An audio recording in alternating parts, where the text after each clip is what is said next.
Put the verse up, sorry. Kind of a weird angle.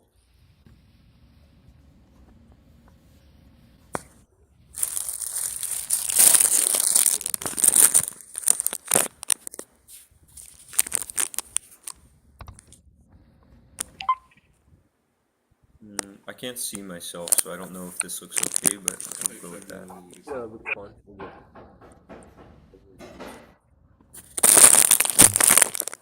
Alright.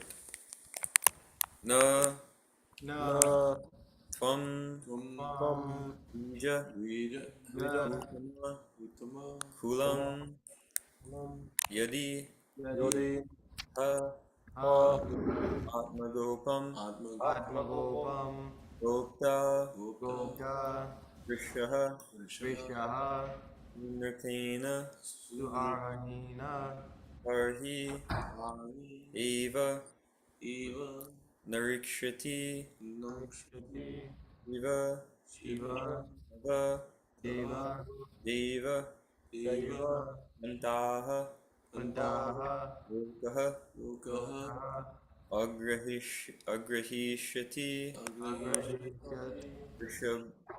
Rishabhasya Hi Tat Tat Pramanam Pramanam Natvam Dvijito Natvam Dvijotamakulam Yadihatma Gopam Natvam Dvijotamakulam Yadihatmagopam Gopta Vrisha Svarhanena Svasunrit Gopta Vrisha Svarhanena Sasunritena Gopta Vishaswahanina Sasunranina Arhiva Nangshati Shivastavadeva Panta Dariva Nanshati Shivastavadeva Panta Loko Grahishyad Rishabhasya Hitat Pramanam Loko Prahisha Rishabhasya Hitat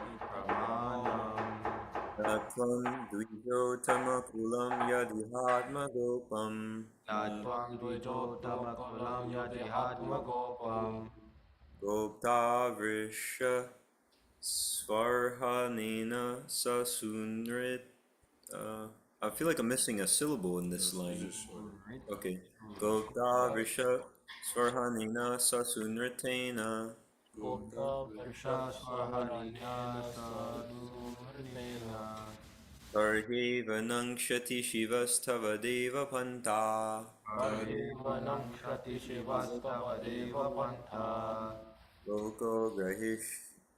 Loko Grahishad Rishabhasya Hitat Pramanam. Loko Grahishya Rishabhasya Hitat Pramanam Tvam Dvijotamakulam Yadihatma Gopam.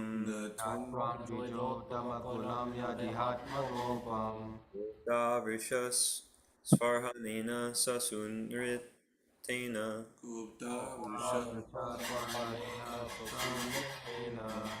Sarhiva Nangshati Shivastavadeva Panta.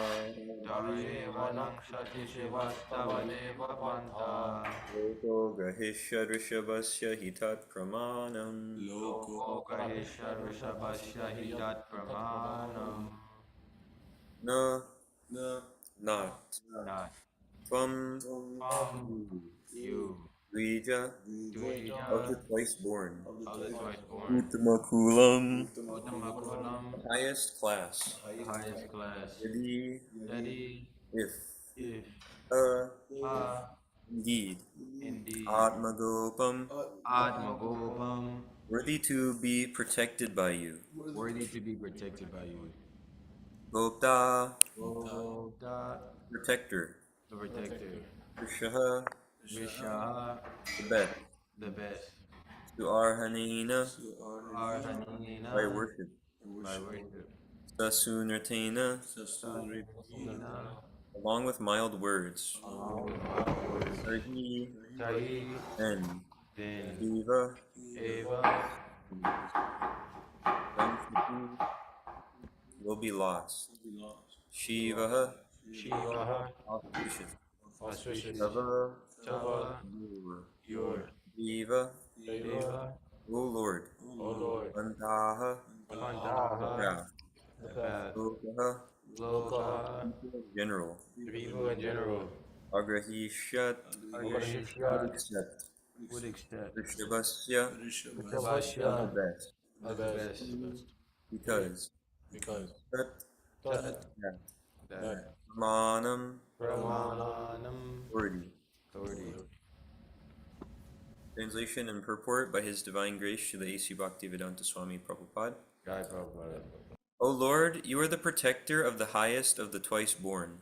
If you do not protect them by offering worship and mild words, then certainly the auspicious path of worship will be rejected by people in general, who act on the strength and authority of your lordship. In Bhagavad Gita, it is stated by the Lord himself that the acts and character of great authorities are followed by people in general. Leaders of ideal character are therefore needed in society.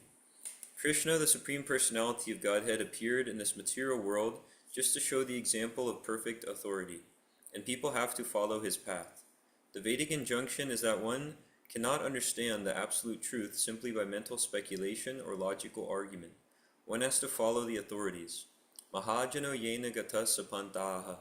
Great authorities should be followed. Otherwise, if we simply depend on the scriptures, we are sometimes misled by rascals, or else we cannot understand or follow the different spiritual injunctions. The best path is to follow the authorities. The four Brahmana sages stated that Krishna is naturally the protector of the cows and Brahmanas, Go Brahmana Hitaya Cha. When Krishna was on this planet, he set a practical example. He was a cowherd boy, and he was very respectful to the Brahmanas and devotees. It is also affirmed herein that the Brahmanas are the best of the twice born. Brahmanas, Kshatriyas, and Vaishyas are all twice born, but the Brahmanas are the best. When there is a fight between two persons, each of them protects the upper part of his body, the head, the arms, and the belly. Similarly, for the actual advancement of human civilization, the best part of the social body, namely the Brahmanas, the Kshatriyas, and the Vaishyas, the intelligent class of men, the military class, and the mercantile men, should be given special protection. Protection of the laborers should not be neglected, but special protection should be given to the upper orders. Of all classes of men, the Brahmanas and the Vaishnavas should be given special protection. They should be worshipped. When their protection is performed, it is just like worshipping God. That is not exactly protection, it is a duty. One should worship the Brahmanas and Vaishnavas by offering them all kinds of endowments and sweet words. And if one has no means to offer anything, he must at least use sweet words to pacify them. The Lord personally exhibited this behavior towards the Kumaras. If this system is not introduced by the leaders, then human civilization will be lost. When there is no protection and special treatment for persons who are devotees of the Lord, who are highly intelligent in spiritual life, then the whole society is lost. The word Nangshati indicates that such a civilization becomes spoiled and is annihilated. The kind of civilization recommended is called Devapata, which means the royal road of the demigods. The demigods are supposed to be fully fixed in devotional service or Krishna consciousness. That is the auspicious path that should be protected. If the authorities or the leaders of society do not give special respect to the Brahmanas and Vaishnavas, and do not offer them not only sweet words but all facilities, then the path of progress will be lost to human civilization. The Lord personally wanted to teach this, and therefore he offered so much praise to the Kumaras.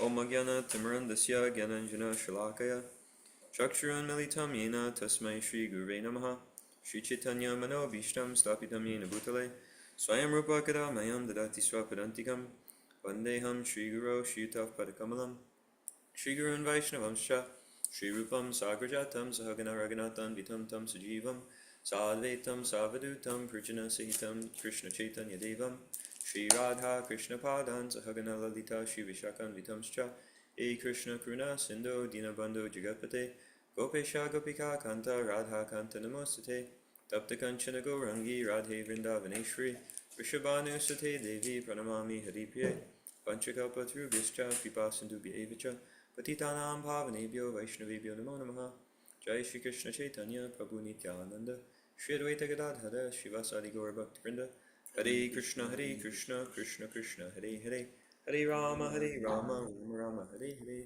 Namo Vishnu Padaya Krishna Prasthaya Bhutale Srimate Bhagavate Namane Namo Vishnu Padaya Krishna Prasthaya Bhutale Srimate Bhaktivedanta Swami Namane Namaste Saraswati Devi Gauravani Pacharine Nirvishesha Srinivadi Pashtata Vistarine.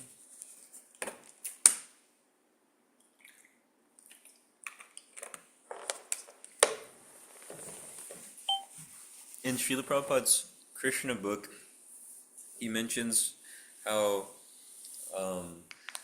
when some guests arrive, one should treat them in a certain way. I think this is when Krishna and all of those great sages, a whole chariot full of the greatest personalities of the universe, they are invited to two homes at once. One is the home of the king Bahulashva, and the other is the home of the Brahmana Sudama? Sridama? No. Forget. But they're invited to two homes, and the king's very wealthy, the Brahmana is very poor, but they both do their best to satisfy the guests, Krishna and the sages. And it's explained how when one has some guests coming, they should offer a sitting place and some water. And there were some other things mentioned that they can offer to try to please the guest. And if they can't offer any of these things, if they can't even offer some water, if they can't even offer, a little mat to sit on the ground, if they can't offer any of this, or some sweet words even, they can't offer sweet words, then they should at least just look at the guest and cry. So, we see there's such a nice etiquette of some facility and sweetness being offered just to a guest. It didn't say if Krishna arrives at your home, or if, all these greatest personality sages in the universe, you're shaking this chair, arrive at the home, but it's just any guest. So if such facility is offered just to guests who arrive, then what to speak of Brahmanas and Vaishnavas? Here we are hearing Srila Prabhupada explaining how the Vaishnavas and Brahmanas are meant to be totally facilitated by the society, at the very least offered sweet words. But beyond that, they're supposed to be facilitated by society. Otherwise, society doesn't have a proper authority. That's the whole point, is that just like in a fight, Srila Prabhupada is explaining, the head and the upper body is protected. If you're in a fight, or you're getting trained to be in a fight, you'll really get chastised whenever you drop your hands. If you're training for boxing or Muay Thai or something, if you're not protecting your head, which mainly means protecting your jaw, because if you get hit in the jaw, you get knocked out. If you drop your hands, you'll get chastised like anything. Or if it's a real fight, you'll get your body will be severely damaged. So the upper part of the body is protected, especially the head. So in the same way, the authorities of society have to be protected and facilitated. Otherwise, the whole society is a KO. It's knocked out. It gets smashed. So we see that happening in today's day and age, where there's the actual authorities are not protected. There's a Brahmana is almost something mythological that no one knows about. Any sort of sage or great personality or learned teacher from the scriptures is unheard of. And instead, the authorities for society are, we see in the Bhagavatam, let me find that verse. The authorities for society are described as dogs, hogs, camels, and asses. So small dogs, hogs, camels, and asses, they glorify a bigger dog, hog, camel, or ass. So if some, like Chardishna Prabhu was speaking about in class, if some great personality can, make some terrible music, then people think, wow, this is a great authority for society. Or some personality can show that, look how much sense gratification I can enjoy unlimitedly. It's not unlimited, but they show that they can enjoy a lot of sense gratification. Then people think, okay, this is a great personality. Let's put this NBA player let's have him be the, preacher for the youth. Or let's have, this music artist or celebrity or whatever. So there's no proper authority. And then we see, even if it comes down to the intellectuals, those are the scientists who are saying, scientists, professors, PhDs, doctors. Usually if you have a PhD, you're an authority. But first of all, where do you get the PhD from? You get it from a place where you're not even allowed to speak about God. It's completely out of the curriculum. God and schools go ill together. You're pretty much not allowed to speak about it. Is it counting down or is it okay? So it's done. Okay. God's pretty much not allowed in school. If you speak about God as someone trying to get a PhD, you most likely won't get the PhD. Or if you speak about him as someone with the PhD, you might lose your professor, your status as a professor, because the idea is no, that's your own religion. You can't push that on other people. That's your God. That's your own belief. So no one has any idea who's God, and therefore there's no knowledge of God being spread around the world. It's all on the relative platform. Like we see, there might even be movies that are made to explain about Krishna and Krishna consciousness. And in those movies, they even say Krishna is a God. He's a playful God who shows, his quality of Leela. He's very sweet and playful. He's a God, but they're speaking about it just on the relative platform. It's just another a God, a belief that you can make up. Krishna is a personal God coming to show the playful nature and symbolizing the niceness and all. They just put it on the relative platform that this is some belief that somebody has. So since no one knows who's God and no one's establishing who is God, or providing solid information, who he is, where he stays, what he likes and doesn't like, what his instructions are. Therefore, there's no room for God anywhere in society. It's not taught about, because it's all on the platform of your belief, my belief. And this way, society has no proper leaders. The whole reason that Brahmanas are the leaders of society is because they know Brahman. They know the supreme absolute truth, which is realized in 3 stages. What is that? Tat Vidas Tatvam Tad Yajnanam Advayam Brahmati Paramatmiti Bhagavan Iti Shabdite. The advanced transcendentalists, they realize the Supreme Personality of Godhead in 3 phases. Here, I'll just pass this to you. Yeah. They realize the Supreme Personality of Godhead in 3 phases: Brahman, Paramatma, and Bhagavan. So they know who is the Supreme Personality of Godhead.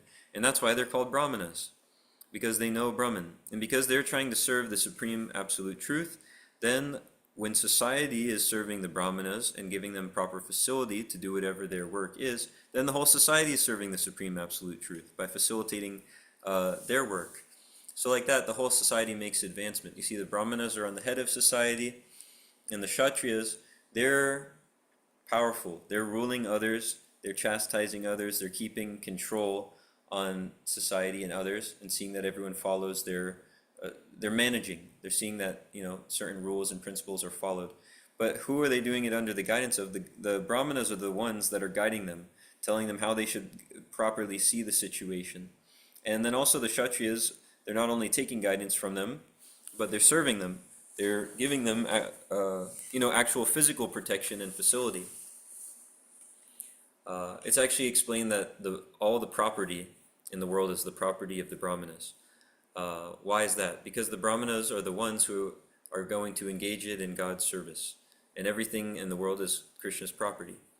So the Kshatriyas ruling over people, they see that whatever facility and wealth and everything is there is properly, given to the Brahmanas to use in the Lord's service. And then the Vaishyas under the Kshatriyas, they're, doing their duties as mercantile people, and then you've got the Shudras, the laborers.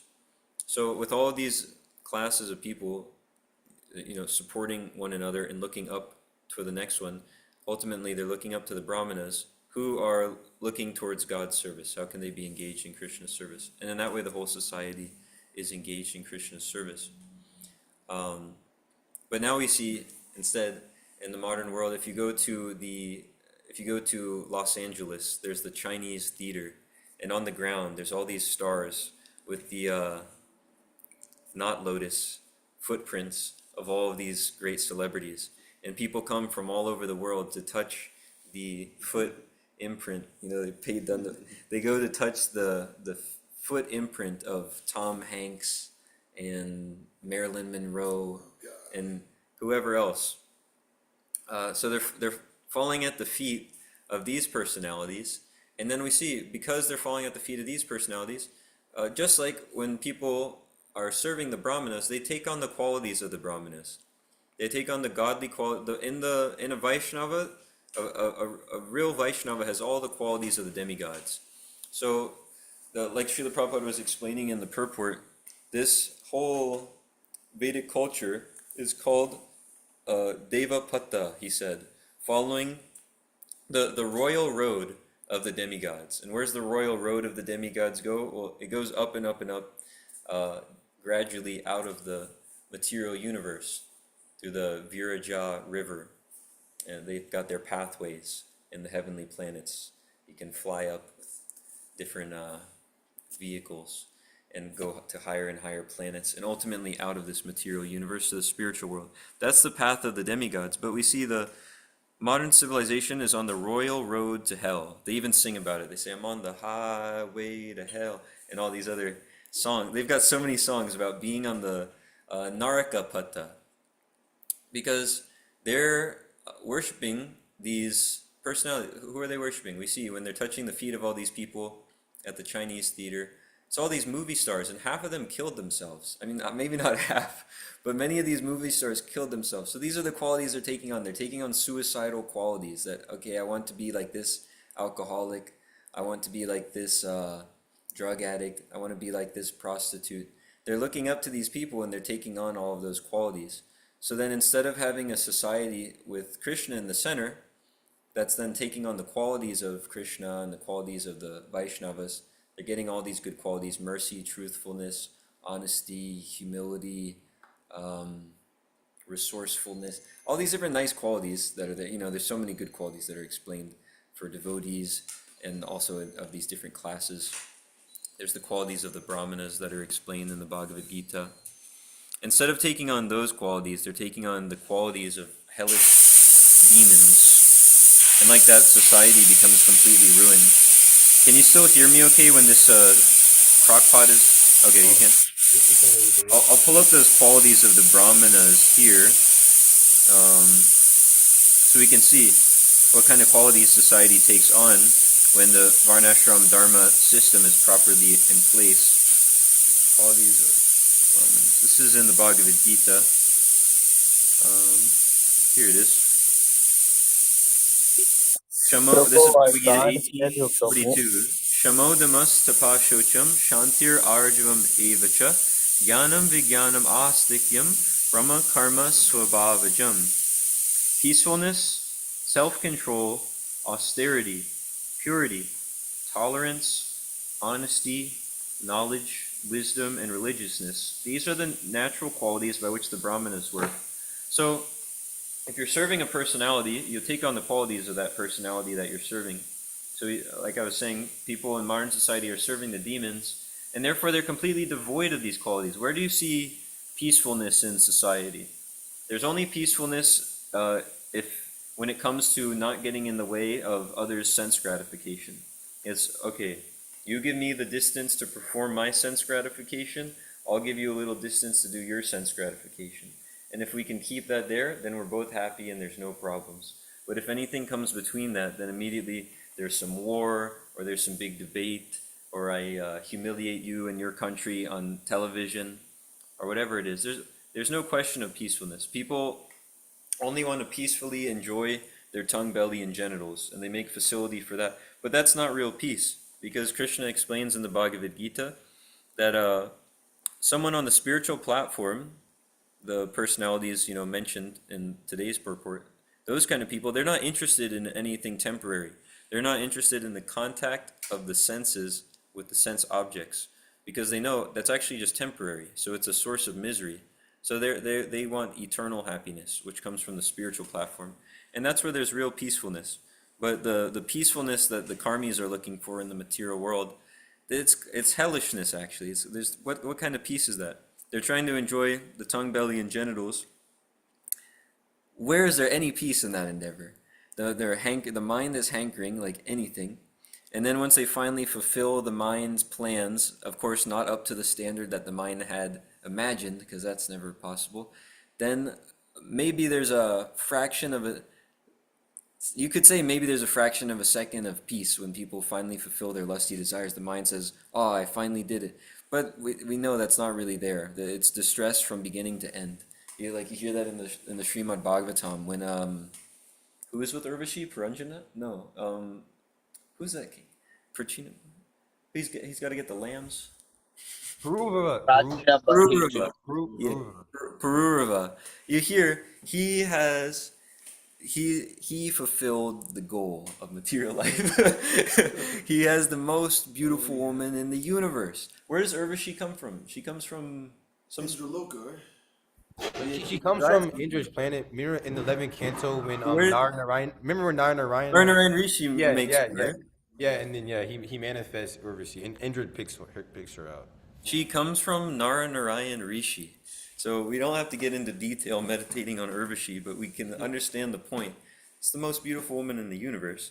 And King Pururava has some relationship with this most beautiful woman. So for all the materialists, they would think, wow, he made it. But we see it was an extremely distressful situation, especially when she leaves. Then he goes pretty much mad. He becomes nuts. You can see, you read about him and you feel like embarrassed when you're reading it. It's just crazy. But he eventually, when she's gone, he makes some deal with her after shamelessly, begging at her feet, please, be with me, I'll be better. So they make some deal that Urvashi will be with King Pururava once a year. Just one night a year he can be with her. And then she'll go back to the heavenly planet. And I don't know what she's doing in the heavenly planets. She is a society woman. But King Pururava says, okay, this is a good deal. So King Pururava, he waits all year to see Urvashi. So while he's waiting, he's hankering. He's miserable all year. And then he gets to be with Urvashi one day. But even at that time, he's miserable because his mind is just thinking, when is she gonna leave? She's gonna be gone any minute now. And I've been planning for this all year. So everything's got to go how I planned it. And I hope I still look good. And I hope I still got it. And all he's got to be in so much anxiety. And then he finally gets to so-called enjoy with Urvashi. He's gonna be in anxiety that whole time too. So this is just explained in one verse in the Bhagavatam that the whole time he wasn't satisfied, even though he got what he wanted materially speaking, but the whole time he's not satisfied. He's in anxiety about it before, he's in anxiety about it when he's with her, he's in anxiety about it when she goes.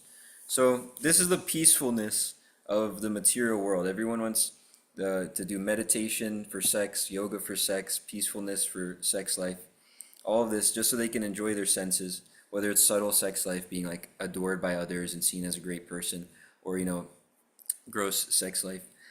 So this is their peacefulness. It's simply anxiety from beginning to end. And therefore the Brahmanas and Vaishnavas, they don't partake in that source of misery, or the contact of the senses with the sense objects, because they know it's temporary, it's just miserable.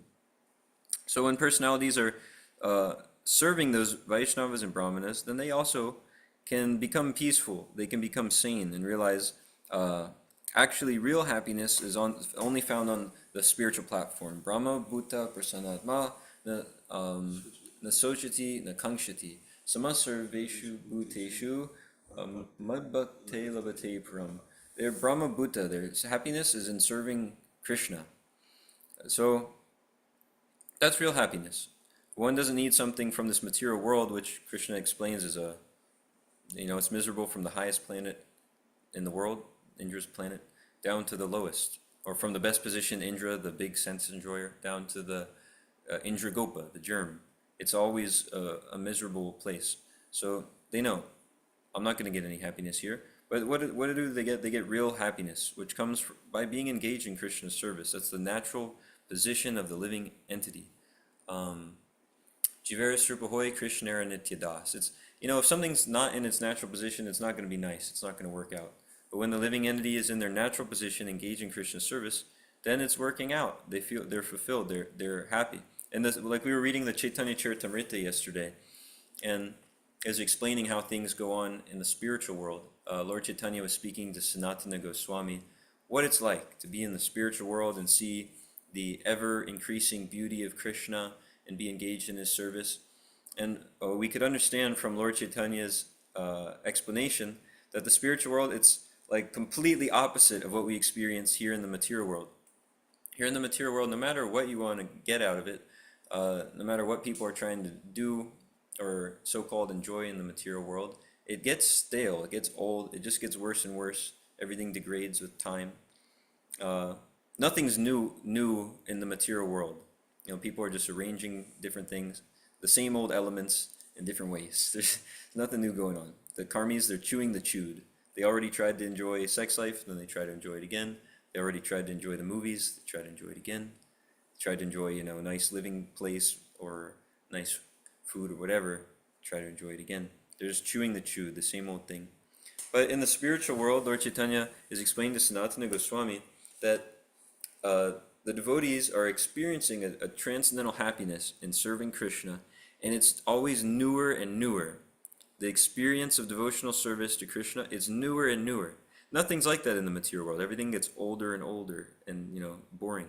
But it's always new, always fresh, the Krishna's service. So it's like that in the spiritual world. The devotees are trying to serve Krishna more, and then Krishna, he's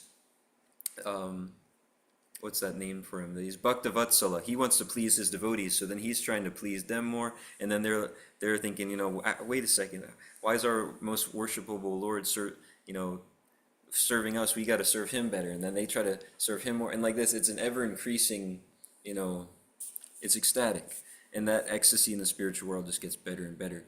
So that's where the living entity's real happiness is. It's in serving Krishna.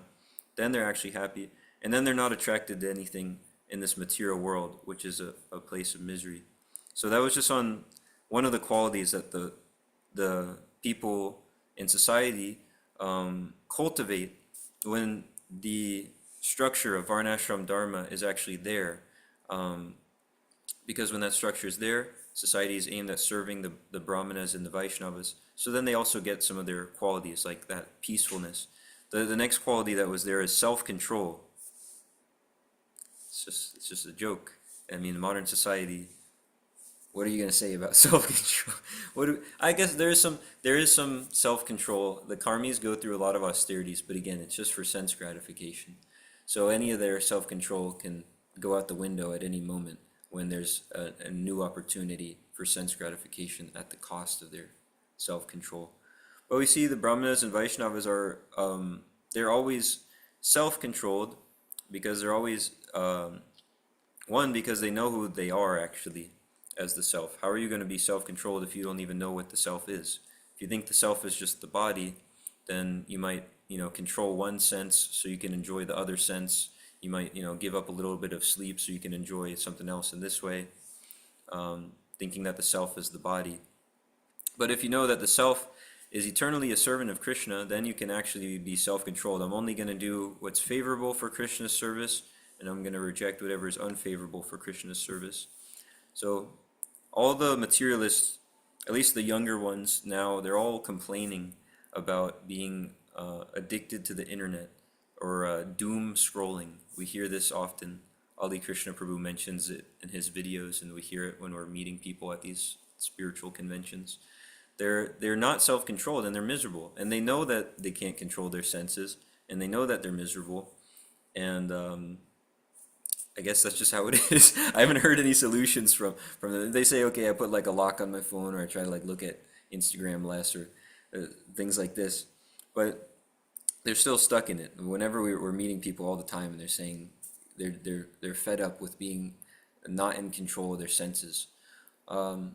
But if society is focused on serving the Brahmanas, then people can learn to be self-controlled. Like when we go and we distribute books, That's one thing I like to say to people when I show them the Bhagavad Gita. If it's a place where, there's really nothing else that it seems like they're gonna connect to, this one seems to work wherever I go. I'll at least just tell them these books help you control your mind and senses. Especially I usually tell the men that these books help you control your mind and senses, and usually they're into that. They'll be, wow, yeah, okay, like that's the real battle. I see a lot of them, like they take that pretty seriously. Okay, yeah, I need some of that. So these books help you control your mind and senses. Um, and the other qualities there, the austerity, purity, tolerance, honesty, knowledge, wisdom, religiousness, that's clearly not so much there in society. So when so we have to follow some authorities. Srila Prabhupada was describing in the purport. And Krishna himself sets that example. He has perfect behavior, even though he's the supreme personality of Godhead. But because whatever activities a great personality performs, the common men follow. He shows the proper example. So when there is like a king in control, he treats that person, like the proper king. He doesn't just like neglect their order, unless it's Kamsa, then he completely crushes him, because that person's a demon. But when there's a proper king in control, like Ugrasena, he's offering him respects to his own parents. After he kills Kamsa, he's going and bowing down at their feet, and they become bewildered that the Supreme Personality of Godhead is bowing at their feet. So he's showing the proper example that there are authorities in life that should be properly respected and followed. He's showing the ideal character. And in that way, giving the example for others to follow. So those authorities that were being spoken about here are the Brahmanas and Vaishnavas. And yeah, when society is focused on following them, then a society can run properly. Otherwise, it's not on the Devapata, the path to the path of the demigods. It's on the path of the demons, or the path to hell. So are there any comments or questions?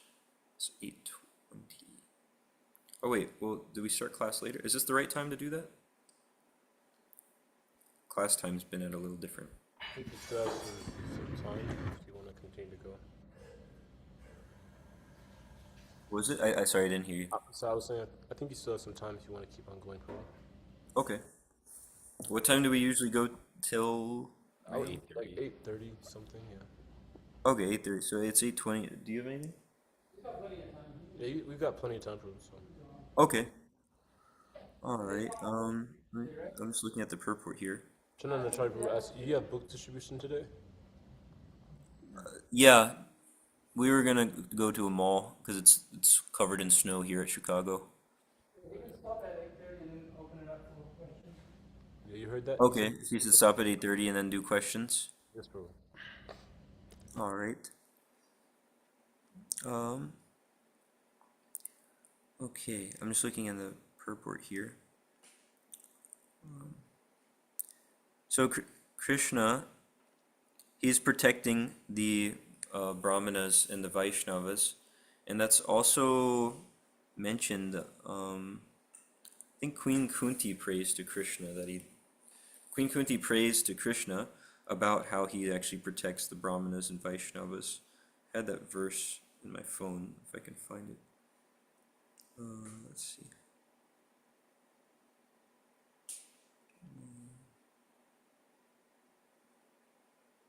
Okay, yeah. Famous verse. So this is Srimad Bhagavatam 1:843. Let's see.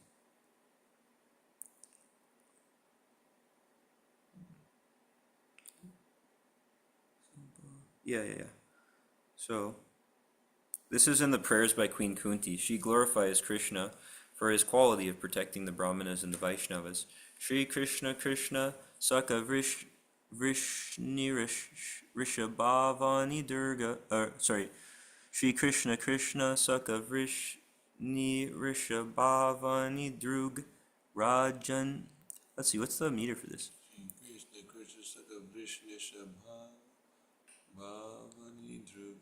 Rajanyavamsha Daha Na Pavargavirya Govinda Go Dvija Sararti Haravatara Yogeshvara Kila Guru Bhagavan Namaste.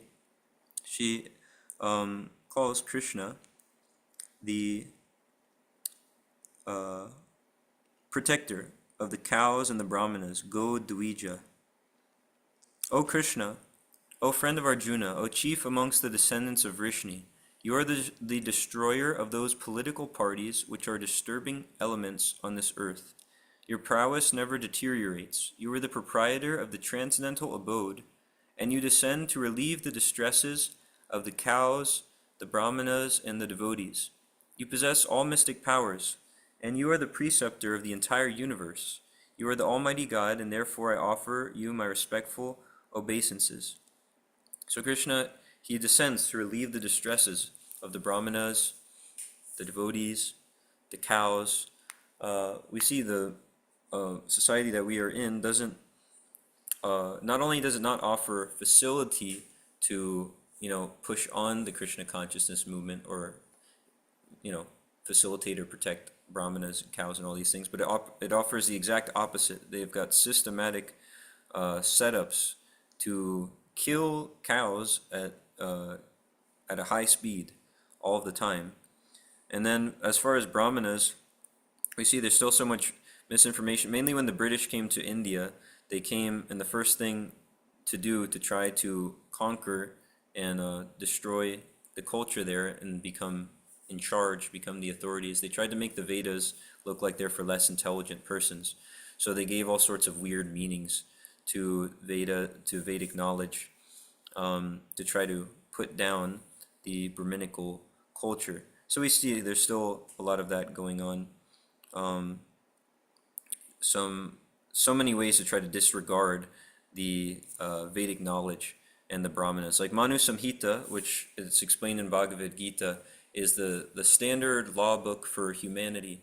That's, like tarnished all the time. Like modern sociological people who push forward different social issues, they hate Manu Samhita. They don't like the idea that, there's different classes of people and different kinds of people should be treated in different ways. And any of the ideas that are in there, that there should be some regulations and austerities, which are ultimately meant for elevating one in the next life, they hate all of that, because the idea is that we're all demons. Well, they don't say it, but we're all demons, so let's just enjoy as much as we can right now, at the cost of anything else.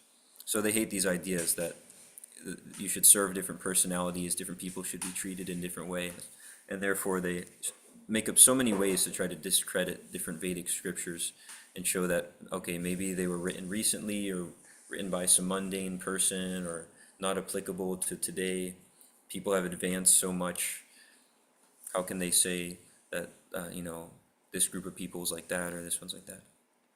So there's instead of facilitation, there's systematic ways to oppress the personalities that Krishna protects, the devotees, the brahmanas, cows. Looking in this verse here, we can read a little bit more about his protecting the brahmanas in the purport to that verse. He descends to the material world to reclaim his devotees and to annihilate the disturbing elements in groups of political parties and kings who are supposed to be in charge of administration work. He creates, maintains, and annihilates by his unlimited energies, and still he is always full with prowess and does not deteriorate in potency. The cows, the brahmanas, and the devotees of the Lord are all objects of his special attention, because they are very important factors for the general welfare of living beings.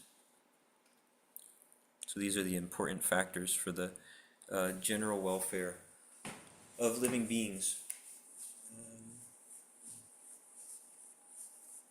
Yeah, without that, society is pretty much ruined. That's the point that I've been making the whole time.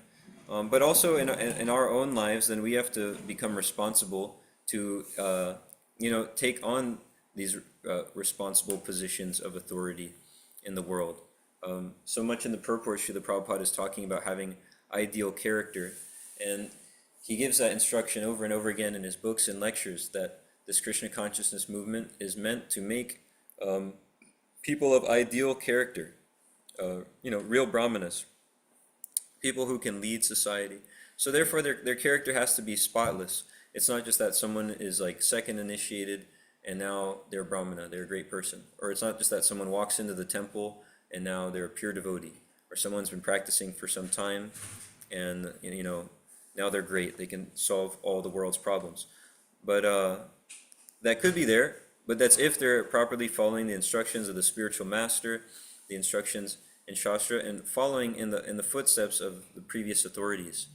Like that verse was mentioned, Mahajano Yena Gata Sapanta, that it's not only by studying scripture, it's not just by speculating, it's not by all these other things that one can find out the real truth and what to properly do, how to act properly. But the truth is hidden in the heart of the pure devotee of the Lord. So one has to follow in the footsteps of the Lord's pure devotees. And in that way, then they can actually be exemplary. And that way, the rest of the world can know what to properly do. Not just that they have some stamp on them that, okay, this person's now a devotee. They've got tulsi beads on their neck, and they've got tilak, so now they're a devotee. Or, they've gotten initiated, so now they're a great personality. But they have to behave properly. We see when Ashwatthama was captured very aggressively by Arjuna after he had killed some of the Pandavas while they were sleeping. He was behaving like a complete rascal. He wasn't at all a brahmana or a son of a brahmana. He was just being a demon. So Lord Krishna, he gave up any sort of goodwill towards Ashwatthama or respect for him. And then Arjuna, he also gave up any kind of respect for him. He tied him up like an animal and brought him back to their camp. But then when Draupadi sees Ashwatthama tied up in this way, it's explained in the Bhagavatam that due to her womanly nature, being soft-hearted, she actually offers him the proper respects offered to a brahmana when he comes there tied up like an animal. But even though that's soft-hearted and that's nice to give someone the benefit of the doubt and all those things, Srila Prabhupada writes in the purport that we shouldn't be womanly in nature. we shouldn't give up our discrimination just for the sake of treating people nicely, or giving people the benefit of the doubt, just being sweet or whatever. We were hearing in the verse today that sweet words should be offered to the brahmanas, but if one's not behaving properly like a brahmana, then it might not be room for sweet words. One might have to use aggressive words to set the proper standard and teach things the way they are, rather than letting somebody mislead others. So one has to behave properly in order to be an authority. And what's that behavior? The behavior is that they're properly following those bona fide authorities. And then we also have to properly use our intelligence and our discrimination to know, okay, who's following, who's a proper authority, who should be given proper respect. We hear the devotee respects everyone, even the dog eater and the dog and all of these things, but he's giving each person their proper respect. It's not that he goes and sits in a Bhagavatam class given by Mayavadis, like that one devotee in the Chaitanya Charitamrita. He was going and associating with the Mayavadis, and so Lord Chaitanya didn't want to see him anymore. So we have to use our proper discrimination. It's not that someone goes and hugs a tiger. They see, okay, that's a tiger, it's dangerous, I don't go near it. So we use our proper discrimination and our intelligence, even when it comes to, giving people proper respect and all these things. Okay, now is there any questions or comments? Correction? Hare Krishna. Hare I have Krishna. a comment and a question. I was thinking about when you said that we should offer proper respect towards like guests who come to our home. about that in the fifth canto. It's mentioned how you don't give a guest a drink of water, you can go to hell. And it's Or like, if you look at him bad.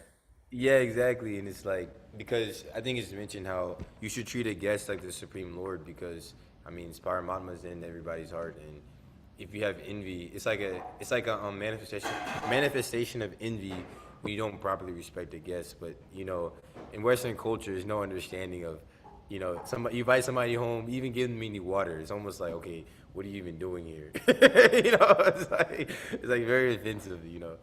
But, I have a question. So you were mentioning how the Supreme Lord, he descends to protect his devotees. So my question, Oh, uh, what happened? pretty much, when Vritrasura and he's had, The internet's slowing down. Could you start the question one more time? We missed can you half hear of it. me now? Yeah. Can you hear me? Mhm. Pretty much, I'll cut it short. So Indra and Vritrasura were fighting. Indra drops his thunderbolt, and he had some doubts about killing Vritrasura.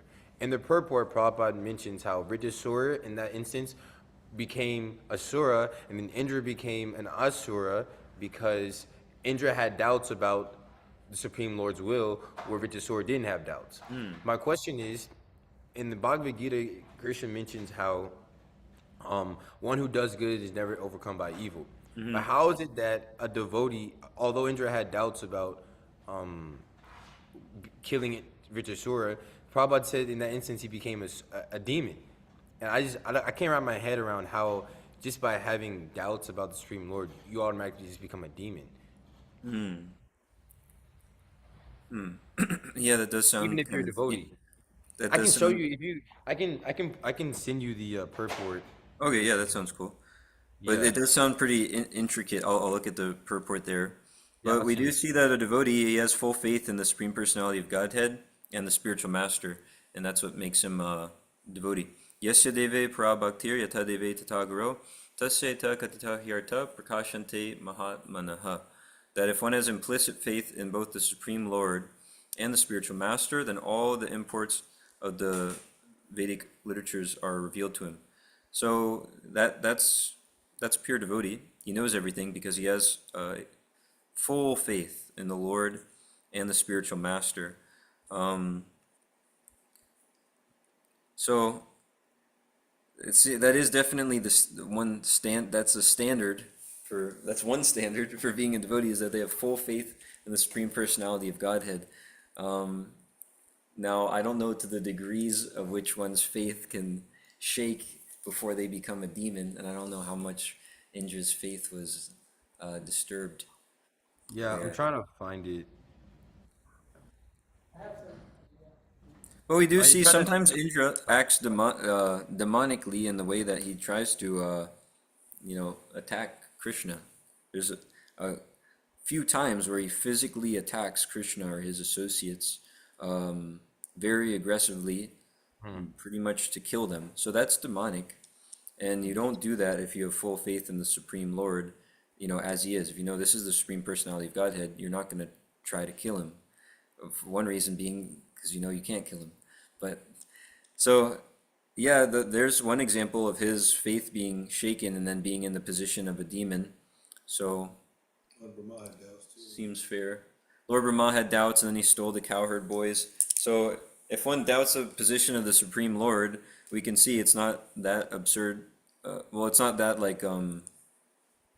confusing that they could be called a demon because then once they have some doubt about the Supreme Lord, they act in a demonic way. But if one has full faith in the Lord, it's explained, I remember reading in Bhagavad Gita that the cause of sin and sinful activities is ignorance. So if one's ignorant of the position of the Lord, they don't have full faith in the Lord, then they become sinful pretty quickly. If that faith isn't there, we see devotees fall down due to lack of faith. That example was given with that devotee who had the doubt about the scientist going to the moon, and then he fell away from Srila Prabhupada's service. So if one doesn't, and then also that monkey, who's that? Dvivida, yeah, not just a monkey. I mean, he was a great personality before he was a demon. But yeah, Dvivida, the gorilla, he had a doubt when he was with Lord Rama on the battlefield there, where they're fighting Ravana and all the Rakshasas, he saw Rama and Lakshman get, covered in arrows and look like they could possibly die, and then he had a doubt about their position as the supreme personalities of Godhead. And then he became a big demon. So we see if one doesn't have full faith in the Lord, how quickly they can move from the position of Sura to Asura. Yeah. And then if one does have faith, then how quickly they can move from Asura to Sura, like with Vritrasura. I couldn't Hopefully find that was helpful. I don't know, it's just some other that- examples. I see what you're saying. That makes sense. I guess at any point in our Christian consciousness, we can fall down. Yeah, and Arjuna gets chastised by Krishna for being like a eunuch and also like a demon. He calls him Anarya, which means he's not the Aryans or the superior personality. So like the devotees, he says he's not an Arya. He's not a Vedic person. So that's like a demon. Because he didn't have his full faith in Krishna. It was because of Krishna's pastime. He's a pure devotee, but because of Krishna's pastime going on there, his faith was temporarily diminished until Krishna speaks the whole Bhagavad Gita, and then he moves from that position again to a devotee. He says, "My dear," I'll just read that verse so you can see when he gets his faith back. It says, "My dear Krishna, O infallible one, my illusion is now gone. I have regained my memory by your mercy. I'm now firm and free from doubt, and am prepared to act according to your instructions." So when one has full faith, then they can act according to Krishna's instructions. But if they don't have faith, they won't follow his instructions. And if one doesn't follow the instructions of the Supreme Lord, then Krishna says there's two people, the devotee and the demon. So if they're not following Krishna's instructions because they don't have faith, then they're a demon. That pastime with Dhritarashtra is actually very, it's quite complicated in a sense also because of Dhritarashtra's position as a devotee Yeah, it is confusing. who's fighting in the guise of a demon. And so it's just in that if he finds that purport, and when I read it, if we can read it, then it'll be easy to comment or give some more understanding upon. But that if Indra was the big, it's kind of also highlights the contrast between what's going on, how Vritrasura is fully ready to, how his position is more of a sura than even Indra's position also. Indra, although he's in the position of a demigod, he's acting out of the will, like you were mentioning perfectly that you become asura. But also in relation with Vritrasura is like devotee of the Lord, and you can see the contrast between a demigod that has all of these different motives and ideas and personal things compared to a devotee. Vritrasura, he's like, yeah, let me die, I'm ready. I want to go back to God and I'm done. Just slay me. Come on, pick up your thunderbolt. He's taunting Indra. And so it also does give that kind of huge contrast between a demigod that is a bhakta that's mixed devotional service. They want enjoyment out of it, and then you got Vritrasura who's kind of like dedicated. So it seems that the demigods almost can lean into that.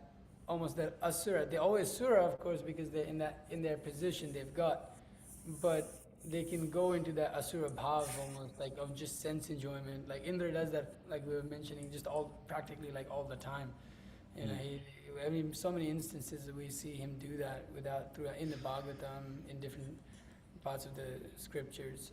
And so I was just thinking if you can find that at some point, that'd be nice. I'll just try to send it. We can see also like modern day examples of like great devotees. I won't name any names, but like one devotee, they've got so much faith in the Supreme Person. They've got full faith in the Supreme Lord, and then you can see they're directly empowered by the Lord to preach Krishna consciousness. There's a video of a debate with one, great servitor of Srila Prabhupada, where he's just smashing the karmis. He just has them like the whole time. He's like more or less got the host of the show, the demons, and any other karmis that are like tuning in. He's just got them in like a chokehold philosophically. He just completely crushes them, empowered, because he's got full faith in the spiritual master and the Supreme Personality of Godhead.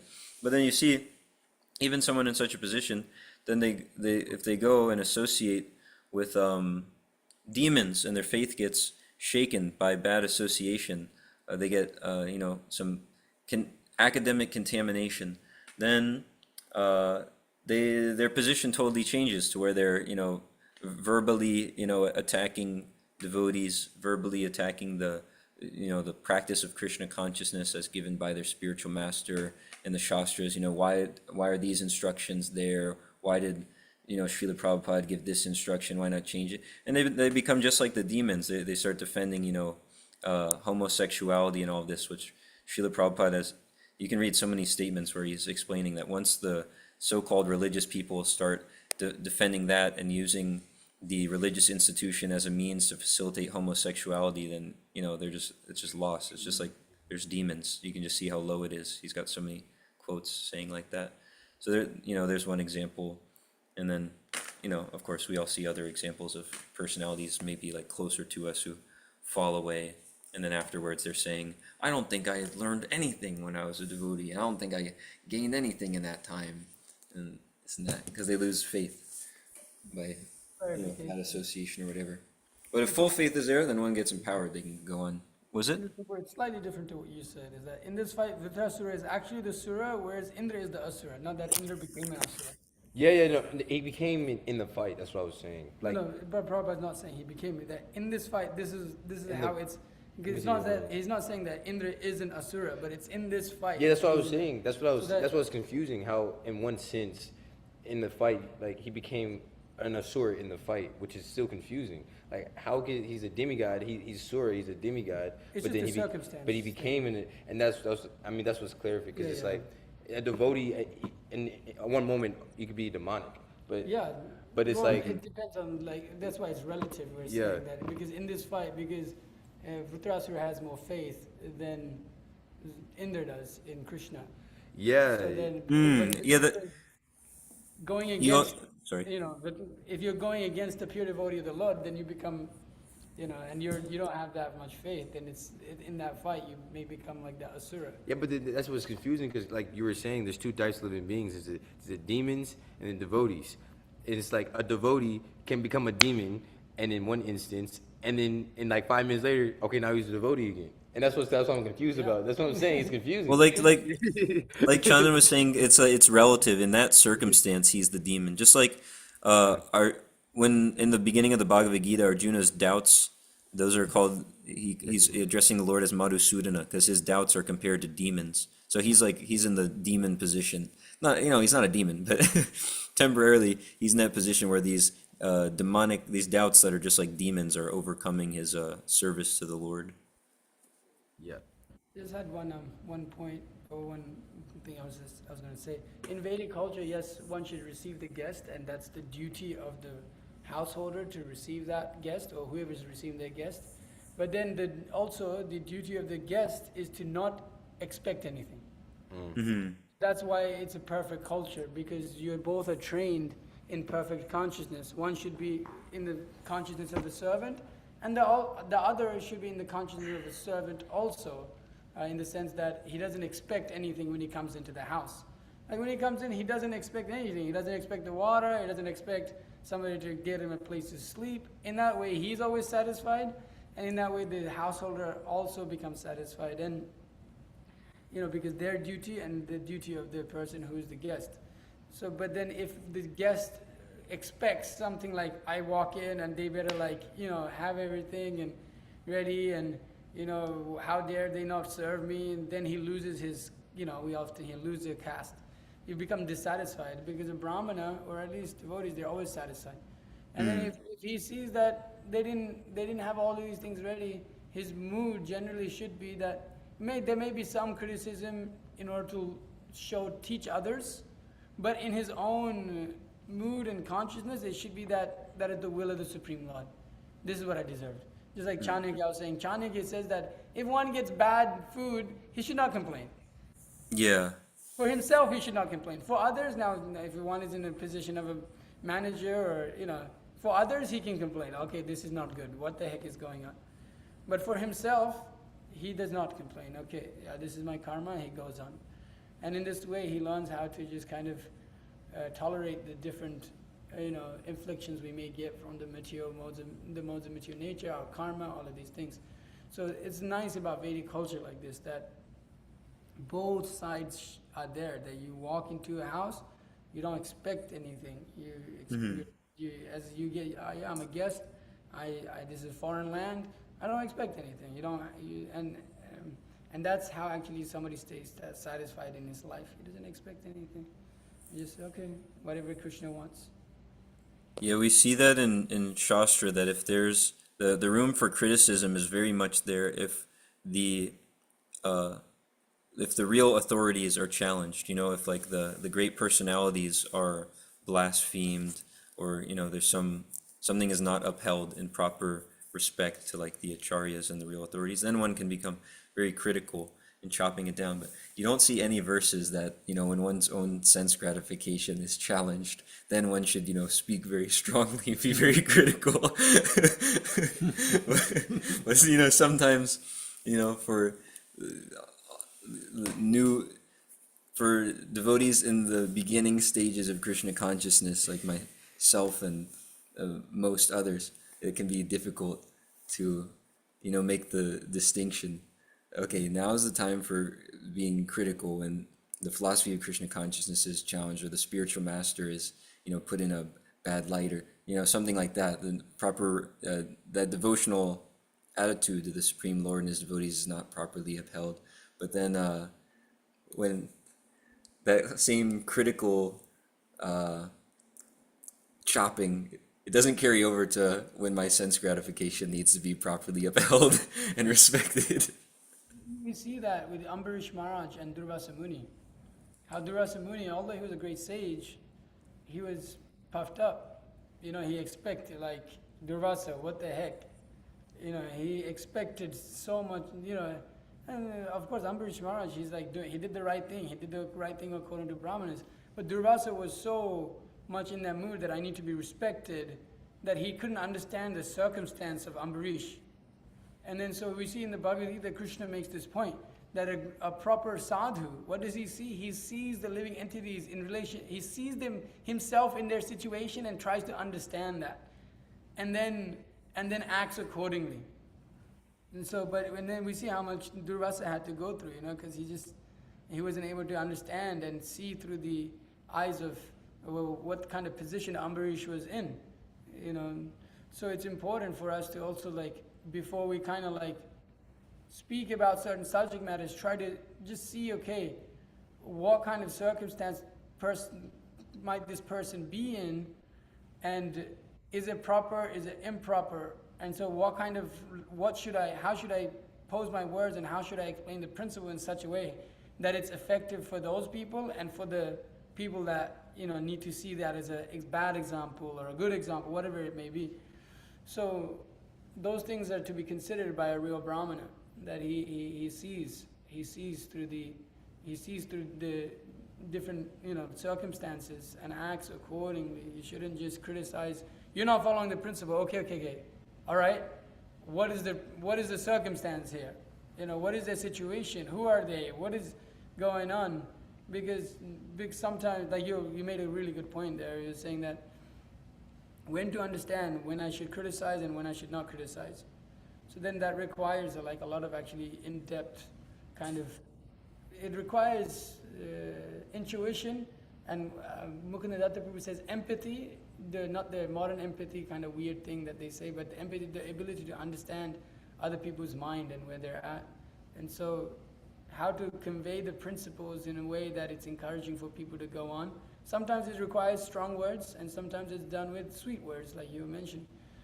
And so, sometimes you can't even, you may require to be strong, you might not do it because they may not accept it, because you can understand they won't accept it. So then you try to benefit in the best way they can, somehow or other. So one has to see like that.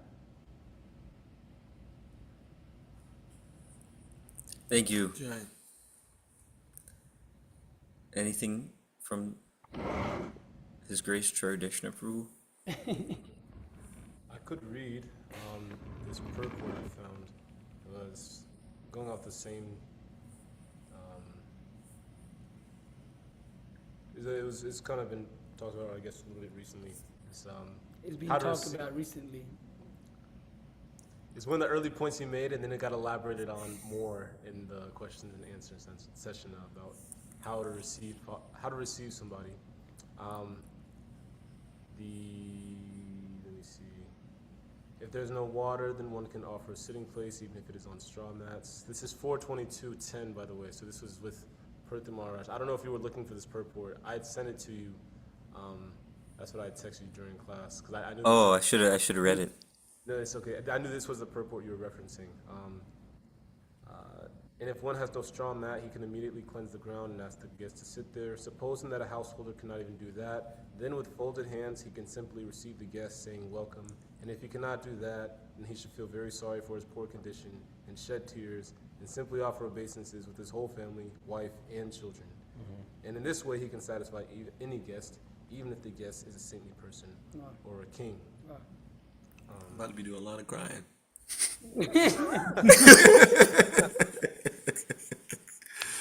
I'm sorry, Prabhu.